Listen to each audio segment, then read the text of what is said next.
છેલ્લા 35 વર્ષથી પ્રાથમિક સુવિધાથી વંચિત રહેતા કરોડિયા ઉંડેરા ગામને હવે પ્રાથમિક સુવિધા મળવા જઈ રહી છે, જેથી આ વિસ્તારની કાયાપલટ થઈ જશે તેમ ધારાસભ્ય કેયુર રોકડિયાએ જણાવ્યું હતું. સયાજીગંજ વિધાનસભાના ધારાસભ્ય કેયુર રોકડિયાએ પોતાના નારાયણ કાર્યાલયના 2 વર્ષ પૂર્ણ થતાં નોટબુક વિતરણના કાર્યક્રમ હેતુસર કરોડિયા ગામમાં આવેલ આદિ શંકરાચાર્ય પ્રાથમિક શાળામાં નોટબુક વિતરણ કરી હતી. તે દરમિયાન મીડિયા દ્વારા કરોડિયા ગામના રોડ અંગેના પ્રશ્ન પૂછતા તેમણે જણાવ્યું હતું કે છેલ્લા 35 વર્ષથી કરોડિયા ગામમાં લોકો પ્રાથમિક સુવિધાઓથી વંચિત છે. જો કે હવે તેઓની સમસ્યાનો અંત આવી રહ્યો છે. નવી ગટર લાઇન, પાણીની લાઇન, નવા બૂસ્ટર, તે પણ ટાંકી સાથે, જેની કામગીરી ચાલી રહી છે. 114 કરોડના ખર્ચ સાથે એસટીપી પ્લાન્ટની પણ કામગીરી કરવામાં આવી રહી છે. 90% કામગીરી પૂર્ણ થઈ છે, જ્યારે 10% બાકી છે. પહેલા ચોમાસે માટી બેસવાની શક્યતા છે, જેથી લોકોને હાલાકીનો સામનો કરવો પડશે. પણ આવનારા દિવસોમાં નવો 18 મીટરનો રોડ મધુરનગર 4 રસ્તાથી કરોડિયા પ્રાથમિક શાળા એક થઈને દેસાઈપુરા રેલવે ફાટક સુધીનો રોડ કોર્પોરેશન દ્વારા બનાવવામાં આવી રહ્યો છે. ત્યારે આ જ ફાટકની ઉપર 50 કરોડ રૂપિયાના ખર્ચે રેલવે દ્વારા અમારી માંગણીના આધારે બ્રિજ બનાવવા જઈ રહ્યો છે.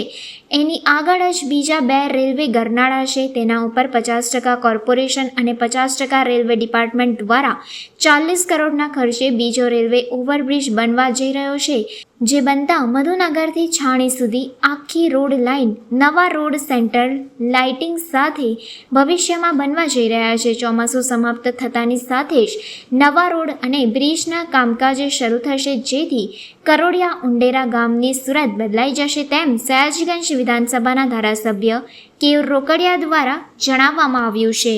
મારા મેયરશિપના છેલ્લા સમયની અંદર કરોડિયા અને ઉંડેરા ગામ છેલ્લા 35 વર્ષથી જે ઝંખતું હતું, એટલે કે ગટર લાઇન, પાણીની લાઇન, પાણીની નવા બૂસ્ટર, પંપ, ટાંકી સાથે આ તમામ કામગીરી આજે 114 કરોડના ખર્ચે એસટીપી પ્લાન્ટ સાથે ગટર લાઇન અને પાણીની ટાંકી, પાણીની લાઇનનું નવું નેટવર્ક કરોડિયા ગ્રામને મળી રહ્યું છે.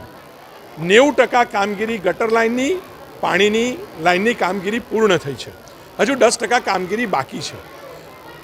પહેલાં ચોમાસું આ ગટર લાઇન પૂરાતા પહેલાં ચોમાસે માટી બેસવાની છે. ચોમાસું પત્યા પછી નવો 18 મીટરનો રોડ એ મધુનગર 4 રસ્તાથી કરોડિયા પ્રાથમિક શાળા એક પાસેથી થઈને જે દેસાઈપુરાનો રોડ છે, રેલવે ફાટક છે, ત્યાં લગી 18 મીટરનો રોડ બનવાનો છે. કોર્પોરેશન બનાવવા જઈ રહ્યું છે. આ ફાટકની ઉપર 50 કરોડના ખર્ચે રેલવે વિભાગ દ્વારા અમારી માગણીના આધાર પર રેલવે ઓવરબ્રિજ બની રહ્યો છે. અને એની આગળ બીજા 2 રેલવે ગરનાળા છે.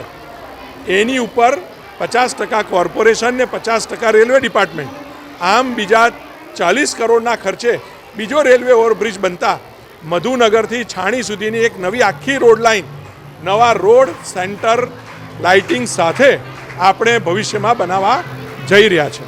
ચોમાસું પત્તા જ આ રોડની પરિસ્થિતિ પણ બદલાશે અને નવા રોડનું, નવા બ્રિજોનું કામકાજ શરૂ થવાનું છે.